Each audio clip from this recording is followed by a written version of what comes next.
Online game అలవాటు పడ్డారంట. తల్లిదండ్రులు బాధపడుతున్నారంట. అంటే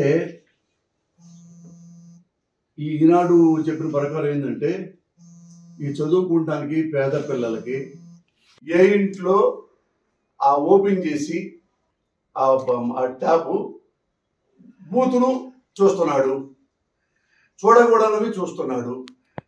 ఎవరు చూస్తుంటారు? చూస్తే రామోజీరావు చూసి ఉండాలి, లేదా వాడి కొడుకు చూసి ఉండాలి, లేకపోతే వాళ్ళ దగ్గర ఉన్న ఒక జర్నలిస్ట్ చూసి ఉండాలి. గోడ దూకి దొంగచాటుగా ఎవరున్నా ఇట్లా చూసేవాళ్ళు తలుపులు వేసుకుని చూస్తారుగా. అయినా కానీ ఈగలో ఈగగా, దోమలో దోమగా, తొక్కలో తొక్కగా ఆ గదిలో దూరి చూస్తే ఆ టేబుల్లో పచ్చి బూతులు ఉన్నట్టు ఉంటే అప్పుడు ఈ పేపర్లో రాయాలి. దాంతోపాటు విట్నెస్ కూడా పెట్టాలి, సాక్ష్యం కూడా పెట్టాలి.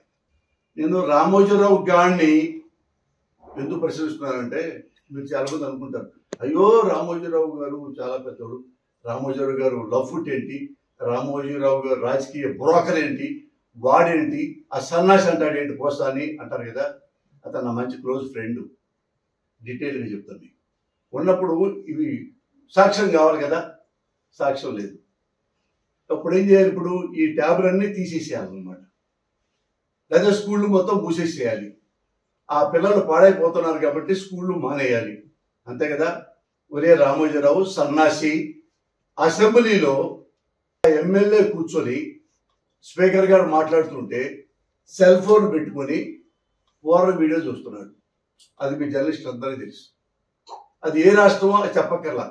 ఒక అసెంబ్లీలో ఒక ఎమ్మెల్యే కూర్చున్నాడు, మిగతా వాళ్ళు వేరే మాట్లాడుకుంటున్నారు ప్రజా సమస్యలు, ఇతను సెల్ ఫోన్లో పెట్టుకొని అమ్మాయిని చూస్తూ ఉన్నాడు. ఇది తప్పు. ఇప్పుడు ఏం చేయాలి? దాన్ని అతను సెల్ ఫోన్ మొత్తం క్యాన్సిల్ చేయాలా, ఎమ్మెల్యేలు మొత్తం క్యాన్సిల్ చేయాలా, అసెంబ్లీని రద్దు చేయాలా జీవితాంతం? సన్నాసి ఆన్సర్ చెప్పరా? నిజంగా ఏవైతే టూబులు ఇచ్చారో ట్యాబ్ చూడటానికి, దానికి లాక్ ఉంటుంది. వాళ్ళు ఎవరు నొక్కినా కానీ అందులో ఫ్రంట్ పేజీ మొత్తం వేసేసి పిల్లలందరూ నాశనం అయిపోతున్నారు, వాళ్ళ అమ్మా నాన్న తెగ బాధపడిపోతున్నారు అని ఎట్టా రాస్తావరా బుద్ధి లేనోడా? అసెంబ్లీలో మరి ఎమ్మెల్యే ఉన్నాడు, ఎమ్మెల్యే మొత్తం రద్దు చేయాలి కదా. అసలు వాళ్ళకి సెల్ ఫోనే ఇవ్వకూడదు కదా. మరి ఆ మాత్రం బుద్ధి నీకు లేదా? నేను ఒకటి చెప్తా, మీ జర్నలిస్ట్ ఎవరో తెలియదు. రామోజీరావు నాకు ఎంత ఫ్రెండ్. నేను 1984లో హైదరాబాద్లో మార్గదర్శి బ్రాంచ్, సికింద్రాబాద్ బ్రాంచ్ లో అసిస్టెంట్ మేనేజర్ని కొత్తగా చేరా. ఫ్రెష్గా వస్తే ఏమనుకుంటావు, మనం చాలా నిజాయితీగా ఉండాలి, పర్ఫెక్ట్గా ఉండాలి, పర్ఫెక్ట్గా ఉంటే తొందరగా మేనేజర్ అయిపోతాను. ఇది కళ నాకుండే. ఈ లంగా పనులు చేయటం నాకు ఇష్టం లేదు. కాజా అక్కడ రామోజీరావు, నేను వచ్చిన తర్వాత తెలిసిపోయింది ఏంటంటే, అందులో అసిస్టెంట్ మేనేజర్గా రామోజీరావు అనేవాడు పెద్ద లఫ్ట్. ఈ ప్రజల దగ్గర ఎవరైతే పాప చిట్లు కడతారో వాళ్ళ దగ్గర రాంగ్ రూట్ లో డబ్బులు కాజేసి అది కూడా ఒక వర్గం పెట్టేసుకున్నారు, రామోజీరావు గారి గ్రూప్. అది నాకు ఎవరు ఆ స్టాఫ్ చెప్పారు, ఏముంది ఇక్కడ ఇన్ని నుండి, అమ్మో రామోజీరావు చాలా హానెస్ట్ కదా, ఎట్లా చేస్తారు సార్? ఇక్కడ ఒక మేనేజర్కి నెలకి మినిమం 10 లక్షలు ఇన్కమ్ ఉంటుంది, జీతం కాదు మిగతాయి. అంటే ప్రజల్లో మోసం చేసి నాకు చిట్టు రావాలి, నాకు రాదు, వేరే వాడికి వస్తుంది, వేరే వాడి చిట్టు రాదు, వాళ్ళే డబ్బులు తీసుకుంటారు, ఆ చిట్టు వాడికి ఇస్తారు. అది నేను ఎంక్వైరీ చేసి పబ్లిక్ లో కస్టమర్స్ ముందు ఒక 40 మంది స్టాఫ్ ముందు వాడి చొక్కా పట్టుకొని అటు పెట్టి మార్గదర్శి మేనేజర్ని ప్రూవ్ చేశా, వీడు లంచాలు తీసుకుంటున్నాడు, ఈ లంచాలు పైకి వెళ్తున్నాయి రామోజీరావు అనుకోకి అని చెబితే అన్అవాయిడబుల్ ఏం మాట్లాడకుండా ఆ మేనేజర్ని డిస్మిస్ చేశాడు. మీరు కనుక్కోవచ్చు కావాలంటే. సికింద్రాబాద్ బ్రాంచ్ 1985లో మోహన్ రావు మేనేజర్ పేరు.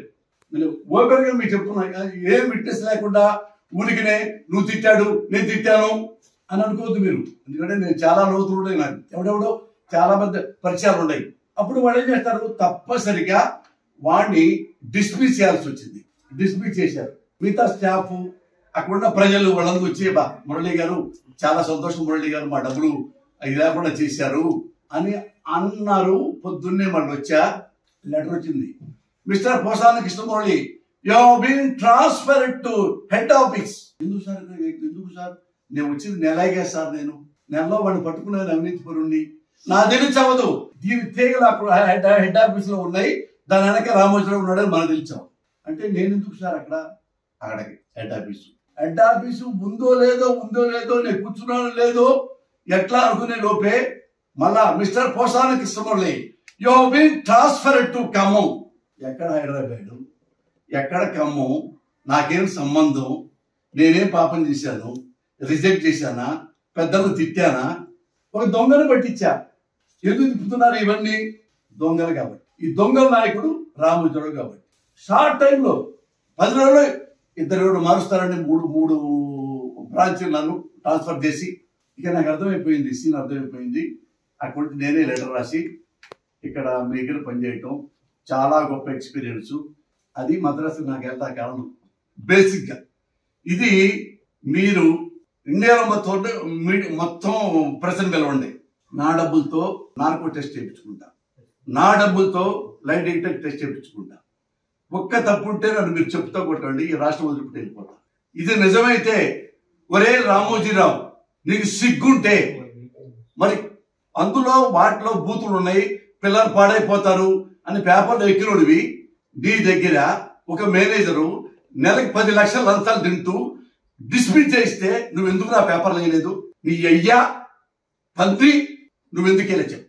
ఇఫ్ యు ఆర్ సిన్సియర్, ఎంత మోసం జరిగితే, ఎంత క్రైమ్ జరిగితే, అది ఎటువంటి కస్టమర్లని వాళ్ళకు వచ్చింది ఆ చిట్టు పక్కన దాచిపెట్టి వాడు డబ్బులు ఏమంటే నా కూతురు పెళ్ళండి, నాకు డబ్బులు ఇస్తారా?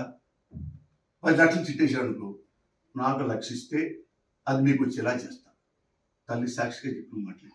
నేను అసిస్టెంట్ మేనేజర్ని, అంతకుముందు మేనేజర్ కూడా చేశాను చిట్ ఫండ్. నా చిట్ ఫండ్ పెట్టడం తెలుసు, నా దివాణా తీయటం కూడా నాకు తెలుసు. అది చదువుకున్నట్ల అట్లా 1 లక్ష రూపాయలు వాళ్ళకి వాడిస్తే వాడికి ఆ మెంబర్కి వాడికి ఆ చిట్టు వచ్చేస్తే ఎట్టొస్తుందో తెలియదు మనకి, మార్గదర్శి అది. కానీ మార్గదర్శి మూసేశారు రా నువ్వు. ఏ రామోజీరావు చిన్నది ఏదో పిల్లోడు చూశాడు అనుకో, చూశాడు లేదో కూడా తెలియదు, సాక్ష్యం కూడా లేదు. పిల్లలు బాధపడిపోతున్నారు, కంగారు పడిపోతున్నారు.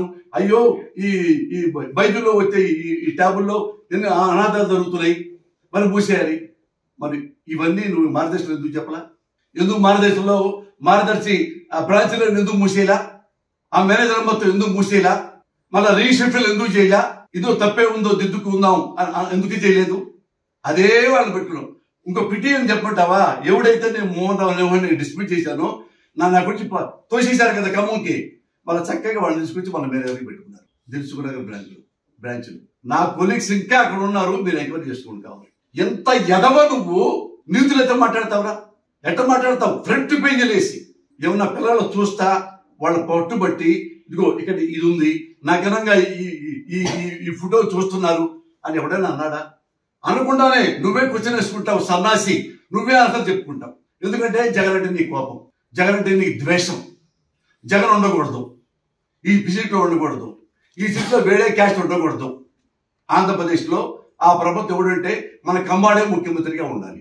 ఏ క్యాస్ట్ ఉండటానికి వీల్లేదు, రెడ్ ఉండటానికి వీల్లేదు, కాపు ఉండటానికి వీల్లేదు, ఎస్సీ ఎస్టీ బీసీ మైనార్టీ ఎవడదు, కమ్మోడే ఉండాలి ముఖ్యమంత్రిగా. అంత గులరా నీకు, కమ్మ గుల నీకు. అది నేను కమ్మోడే, నా కర్మగారి కమ్మాడిలో పుట్టా, అది వేరే మ్యాటర్. అంత అంత అంత అంత గుల ఉంది. పైగా ఏంది, కమ్మాళ్ళలో కూడా నీ చెంచా నీవు ప్రేమిస్తావే చంద్రబాబు నాయుడు, అతనే ఉండాల ముఖ్యమంత్రిగా, మళ్ళీ వేరే డొక్కు. ఎంత ప్రేమ అంటే మనోడికి ఈ చంద్రబాబుకి. మీకు గుర్తుందా రామారావు గారి వెనుకోడు పొడిచి? ఆ ఎపిసోడ్ గుర్తించుకోండి ఒకసారి. అప్పుడు రామారావు గారు ఉన్నప్పుడు రామోజీరావు గారు ఒక ఉద్యమం పెట్టాడు, చాలా నీతిమంతుడిలాగా. మద్యపాన నిషేధం ఉండకూడదు, లివర్లు పోతాయి, కిడ్నీలు పోతాయి, హార్ట్ పోద్ది, అన్ని పోద్ది, ప్రాణం పోద్ది, ఎందుకు ఇది అని పెద్ద పెద్ద బిల్డప్లు ఫ్రంట్ పేజీలు చేస్తే, అమ్మో రామోజీరావుకి ఎంత ప్రజల మీద ఎంత కన్సర్న్ ఉంది, ఎంత కన్సర్న్ అని అందరు ఎంకరేజ్ చేశారు. ఎంకరేజ్ అయితే అందరు కంగారు పడిపోయి మద్యపాన నిషేధం విసిగించారు. రామోజీరావుకి పెద్ద పెద్ద బొమ్మలు, పెద్ద పెద్ద బొమ్మలు. నెక్స్ట్ మనోడు చంద్రబాబు నాయుడు ఒక పోటు పొడిచాడు, ఎన్టీ రామారావు చంపేశారు, ముఖ్యమంత్రి అయ్యాడు. ఎంత గొప్పగా పరిపాలిస్తాడు అంటే, ఫస్ట్ మళ్ళా మద్యపానం కావాలి తీసుకురా. ఇదే రామోజీరావు, ఈ ఎదవే, ఇదే చంద్రబాబు నాయుడు మళ్ళా మద్యపానం పెడితే అతను మెల్లిగా మద్యపానం అసలు ఉండాలే, అసలు తీసే కొద్ది ప్రాబ్లం అవుతుంది. తన చెంచా కదా, తన శిష్యుడు కదా, మనీ కదా, అదే పేపర్, అదే నోరు, అదే జర్నలిస్టు, అదే రామోజీరావు. నువ్వేమన్నా నిన్నదా అమ్మలకలు తిట్టావా? ఇప్పుడే మన ఇది వస్తే మన మీ ఇన్కమ్ కోసం నీ ప్రేమికుడైన శిష్యుడి కోసం ఉంచి పర్లేదు అని అతను దాన్ని మెల్లిగా తగ్గించుకుంటూ తీవ్రత ఉద్యమాన్ని నాశనం చేశాడు. That is Ramoji Rao.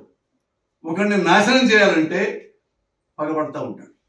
చాలా చాలా అంటారు చూడు, స్లో పాయిజన్ అని చెప్పేసి. రామారావు గారు తనకి నడవలేక, ఇంకా చెప్పాలంటే పచ్చిగా వ్యవహారిక భాషలో చెప్తున్నా, ఆయన స్నానం చేయలేక, ఆయన ముడ్డి ఆయన కడుక్కోలేక, అన్నం పెట్టేవాళ్ళు లేక, పక్షవాతం వచ్చి చెడు సరిగా పనిచేయకపోతుంటే లక్ష్మీపార్వతి గారిని పెళ్లి చేసుకున్నాడు. ఆ 70-80 ఏళ్ళ వయసులో లక్ష్మీపార్వతి గారు దేని చేసుకుంటాడు? ఆయన సెక్స్ కోసమా, కాపురం కోసమా? ఎవడైనా ఒక మనిషి అన్నవాడు 70+ 80, 2 చేతులు పనిచేయట్లేదు, కాళ్ళు పనిచేయట్లేదు. రామారావు గారికి ఆమెని సహచర్యగా పెట్టుకుని ఆమెతో అని సపరేట్ చేస్తూ రామారావు గారి కుటుంబం మొత్తాన్ని పిలిచాడు. కొడుకుల్ని, కోడల్ని, అల్లుళ్ళని, కూతురు పిలిచి, బాబు నాకున్న ఆస్తులు మొత్తం మీకు ఇచ్చేశాను, నాకంటూ కాస్తి కూడా లేదు. ఈమెను ఎందుకు తీసుకున్నానంటే నాకు 24 గంటలు ఒక మనిషి కావాలి, డబ్బులు ఇస్తే వస్తారు, నన్ను నమ్మేవాళ్ళు కావాలి, నన్ను ప్రేమించేవాళ్ళు కావాలి, నన్ను గౌరవించేవాళ్ళు కావాలి. మిమ్మల్ని అడగలేను, కొడుకుల్ని అడగలేను, రారా వచ్చి నాకు స్నానం చేయించరా, రామ్మ అని నీ కూతుర్ని మీరు అడగలేరు అని చెప్పి, అందుకే ఈమెను చేసుకుంటున్నాను. ఇది మించి ₹1 కూడా ఆమెకి నేను ఇవ్వలేను, ఇవ్వదు ఉంటా, నాకేమీ లేదు అని చెప్పినా వాళ్ళందరూ మొత్తం వద్దా, పెళ్లి చేసుకోవడానికి వీల్లేదు. మరి నేను ఎట్ట స్నానం చేయాలరా? ఎలా ముడ్డి కడుక్కోవాలరా? ఎలా నా కాళ్ళు నొక్కుతారా? ఎలా నాకు మందులు ఇస్తారా? కళ్ళు కూడా కనపట్టలేదు, అయినా పర్లేదు ఆ ఉంటానికి వీల్లేదు. భయం, ఎందుకంటే మళ్ళీ పార్టీ వచ్చిందనుకో ఈమెకి ప్రయారిటీ వస్తేమో, చంద్రబాబుకి మరి చిల్లుపడిపోయిద్దేమో. చంద్రబాబు ఆడిన డ్రామా ఈ మొత్తం. అయినా ఈ అమ్మ ఇంత బాగా చేస్తున్నా కానీ అక్కడి నుంచి ఇక రామోజీరావు పెట్టిన అసలు కోతలు అంటే సార్, ఏ ఆడదానికి కూడా యాక్చువల్గా లక్ష్మీపార్వతి గారు ఈ పాటికి ఆత్మహత్య చేసుకోవాలి. బాగా చదువుకున్న ఆడకూతురు కాబట్టి చేసుకోలేదు సంస్కారంతో. ఎవ్రీడే చూసుకోండి మీరు, ఆమె బొమ్మ వేరే రోజు లేదు. ఇంత కార్టూన్ వేయటం, ఈయన ఇక బండిలో ఉంటే రామారావు గారు మోసుకుపోవటం, రామారావు గారు ఆమెకు సపర్లు చేయటం, రామారావు ఇట్లా ఏంటి అంటే లక్ష్మీపార్వతి ఆదేశించటం. కొన్ని వేలన్న లక్ష్మీపార్వతి గారి మీద